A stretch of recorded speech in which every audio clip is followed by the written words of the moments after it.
ભરૂચના સિનિયર સાંસદ મનસુખભાઈ વસાવા દ્વારા આજે ભાજપ સરકારના ગૃહમંત્રી હર્ષભાઈ સંઘવીને એક પત્ર લખીને વિનંતી કરવામાં આવી છે કે નર્મદા જિલ્લામાંથી અનેક ગાડીઓ ભરીને દારૂ કરજણ, આમલેથા, ઉમલ્લા, રાજપાયડી, સિનોરમાં આવે છે અને પુષ્કળ પ્રમાણમાં નકલી દારૂ આ વિસ્તારમાં વેચાય છે। ત્યારે મોડે મોડે પણ મનસુખભાઈ વસાવા જાગ્યા છે ત્યારે આનંદ થાય છે। અમે અનેકવાર ભરૂચ, નર્મદા, છોટાઉદેપુર, દાહોદ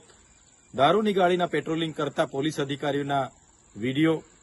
અને દારૂના કોઠા ઉપર દર મહિને હપ્તા લેવા જતા પોલીસ અધિકારીઓના સીસીટીવી ફૂટેજ પણ સરકારને આપ્યા છે, જાહેર કર્યા છે, પણ સરકારે એ પોલીસ અધિકારીઓ પર, એ બુટલેગરો પર કોઈ પણ જાતની કાર્યવાહી કરી નથી। ત્યારે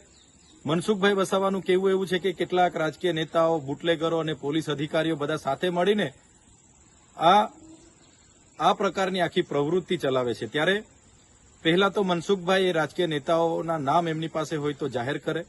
બુટલેગરોના નામ જાહેર કરે, પોલીસ અધિકારીઓના નામ જાહેર કરે અને એમની સરકાર છે, એમના જ ગૃહમંત્રી છે, જેઓ હર હંમેશ કહેતા હોય છે કે કાયદામાં રહેશો તો ફાયદામાં રહેશો। ત્યારે આ વખતે કાયદાનો પાવર એમણે બતાવવો પડશે। કોઈ પણ ચમરબંધીને છોડવામાં ન આવે એવી મોટી મોટી એ લોકો ફાંકાઓ, ગુલાંગો ફૂકે છે। ત્યારે આ વખતે ચમરબંધીઓના નામ મનસુખભાઈ આપે છે, એમના પર કાર્યવાહી કરે એવી અમારી પ્રબળ માંગ છે। સાથે સાથે મનસુખભાઈ વસાવાને એ પણ હું યાદ દેવડાવી દેમ કે આ વિસ્તારોમાં હમણાં જે ચૂંટણીઓ હતી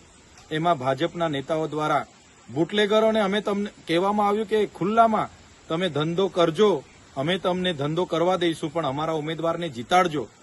અને રેગ્યુલર અમારું ભરણ અમારા કમલમ સુધી પહોંચી જાય એવી અહીંના ભાજપના નેતાઓએ બુટલેગરોને કીધું હતું। ત્યારે અમારી લાગણી ને માગણી છે, ગુજરાતની જનતાની માગણી છે કે મનસુખભાઈ વસાવા પર જેટલા પણ રાજકીય નેતાઓ, જેટલા પણ બુટલેગરો, પોલીસ અધિકારીઓ જે આ પ્રકારના ધંધાઓ કરે છે એમના નામ હોય તો જાહેર કરે અને એમની સરકારમાં એમના પર કડકમાં કડક કાર્યવાહી કરાવવામાં આવે એવી અમારી પ્રબળ માંગ